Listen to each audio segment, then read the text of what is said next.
Hi, I'm Linda Parshall, fitness trainer and personal chef, and this is how to make baby shower treats with watermelon. Oftentimes you go to a baby shower and the treats are just celery sticks, carrot sticks, and dip. This is a really creative, memorable way to make treats with a watermelon. This, believe it or not, is going to be a baby carriage. You want to first wash your melon, pat it dry, and then you're going to draw your lines on where you're going to make your cuts.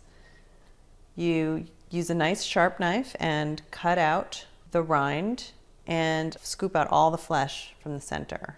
You're going to take an orange and a lemon and you're going to cut 4 slices from each. These are going to create the wheels. Then you're going to take a grapefruit and create a face using blueberries as eyes, a grape as a nose, and you can just draw on a little smile. This will be the baby's head. Once you put that into the basket, then you'll fill the remainder of the basket with mixed fruit. I used blueberries, raspberries, chunk pineapple, and strawberries. And there you have it, a baby carriage.